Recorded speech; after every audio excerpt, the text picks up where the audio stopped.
YouTube, welcome back to my channel. So I'm back sitting in front of my computer instead of in my car and all of the weird ways I've been filming lately. And I have my headset on. I'm trying to drown out some of my annoying neighbor's noise right now. So hopefully the sound quality is okay. I know it's not great in this microphone, but bear with me. Just maybe turn up the volume if you can't hear it very well.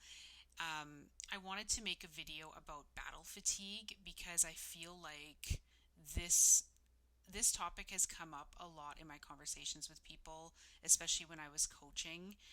And for people who have been in this for a long time, whether they've been in withdrawal for a long time or whether they are having or were having an adverse reaction to the dose that they were on, and then they had to stabilize and then go through maybe difficult taper, and now they're off and now they feel like they're in full on withdrawal. And it, no matter what the situation, if your journey has been long or even not super long, but you're just getting really tired, I want to address that because the way I reference it is battle fatigue, and it's something that I absolutely 1,000% went through myself because my journey was so intense for almost 5 years, and absolutely the worst 5 years of my life.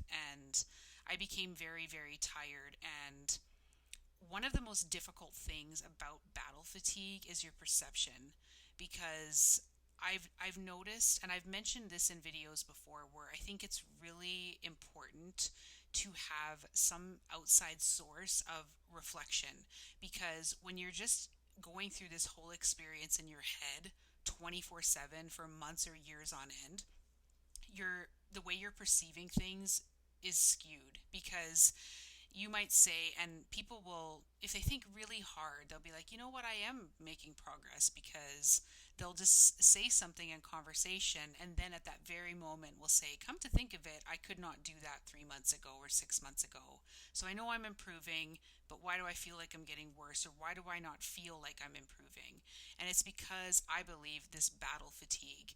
And so if you think about something when you're first starting a journey, and obviously this journey is horrible from start to finish, but you might have more resources to draw from, and that makes a difference in how you're perceiving the whole experience and the symptoms themselves in this situation, because you're just going along and you're in your head all the time, you're in your body all the time, you're tired of this experience, and you don't have someone maybe to be a sounding board for you to say, hey, look at how much better you're doing than a year ago. I know that I had many people that had to virtually shake my shoulders and say, especially if I was in a wave, say, you were just in a long window, or whatever the case was, or you were just in a short window, but it was a significant one for you, and now you're just in a wave. And I would just be freaking out and being like, no, but you don't understand. Like, I feel so bad right now. My symptoms are so intense. Like, how is this possible? Why did this symptom come back?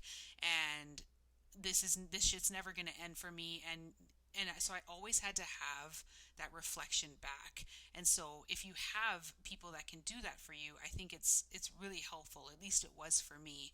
And if you don't, then I have suggested keeping a journal, but journals can be a double-edged sword, because if you're doing what the forums recommend, which is symptom tracking just 24/7 essentially, it can become an obsession. And so just doing general journal entries, or what I love doing and recommend is video entries. So just sitting down in front of your computer and talking to yourself, and almost talking yourself through it as if someone else would do for you.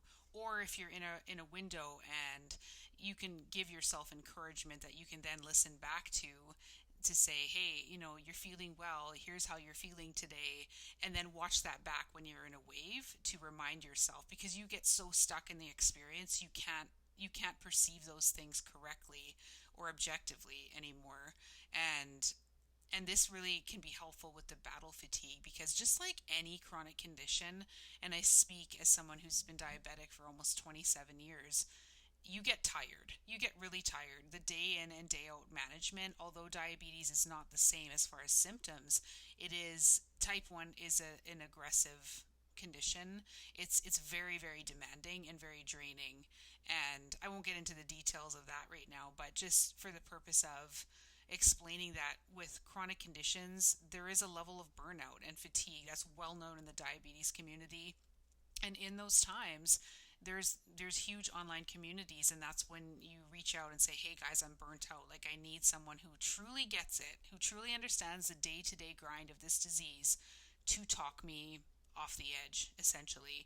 And that is so important in this experience as well, because with burnout, there's the way you navigate through it is a lot of support, like when it comes to diabetes, and sometimes just giving yourself a break. Like, I'm so tired of trying to manage this.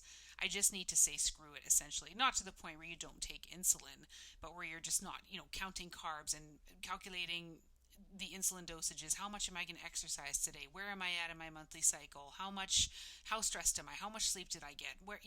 All of these things factor into blood sugar control. And so during those times of burnout, you're like, you know what, whatever. I can't think about it anymore. I'm just going to guess on my insulin dose. And if my sugars are high, what the hell? And you can't do that exact same thing, obviously, in withdrawal because the symptoms are so relentless. But having that support system and having that perspective, because I think too, as you get more and more and more tired, the way you see things is, it almost, I think you can think your symptoms are getting worse because you are so tired, and you need that objectivity to be like, hey, no, look, you can do this now that you couldn't do before. And sometimes when you are burnt out, like, you'll have an angry response. Well, that's not even close to getting better. Like, what are you talking about? It's been a year and I still feel like shit, or 2 years, or whatever. And how is that getting better?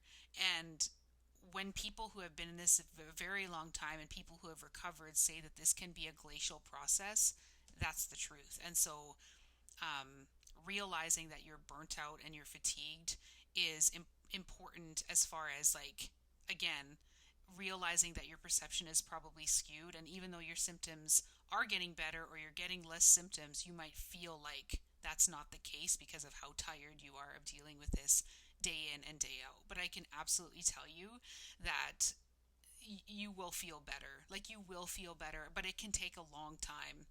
And um, I wanted to address that because a lot of the people that I have talked to have been in this a long time, and maybe they've only been off the drug for a year or 18 months, but they were sick still on the drug for some time before, whether they were dealing with stabilization or adverse reactions or whatever was happening. That's the case with so many people that I talk to, and I wanted to acknowledge that and validate, and again stress the importance of trying to get that objectivity, whether it's you talking back to yourself, writing about it, or having that sounding board, especially of people who understand firsthand. So, like in the diabetes example, the diabetes online community, they're the only ones that truly understand what another diabetic goes through every day, the grind for years on end, decades on end, that just, it never, it's relentless, and it's unforgiving, and it's important. And I know that I'm someone, absolutely, that talks about the forums being a double-edged sword. I really do believe that they are great in certain times of need, but staying on them for a very long time usually is not good for people. And but it's also having some type of support, whether you have a coach, or I'm talking about that outside support, people outside yourself or outside of writing in a journal or recording videos that can reflect back to you, hey, you're just in a wave now, and you were doing so much better, and this will end too. And they can say that because they're also experiencing it. So let me know your thoughts on this. If you're someone, let me know how long you've been unwell because of these horrible drugs, and are you feeling that sense of battle fatigue? And I want to reiterate that that is a real thing in this drug community, with these experiences and with anything chronic. It's very well known that you burn out and that you get tired and your perceptions get skewed, and um, having that outside reflection is so important. So let me know your thoughts on this and where you're at and how you cope with it. Um, because, like I said, with the diabetes, you can just take off your constantly beeping monitors, and you can just be like, to hell with my blood sugars today. I'm just going to let them, I mean, within reason, go high or low, outside of my target range, and just not care for a couple of days. And that's not exactly the same, but it's similar. And in this community, you can't just detach, or in this experience, you can't just detach and then come back and revisit the care. I mean, you can to a degree, just be like, whatever, just bring it on. I'm just going to feel horrible today. I'm not going to try to fight it.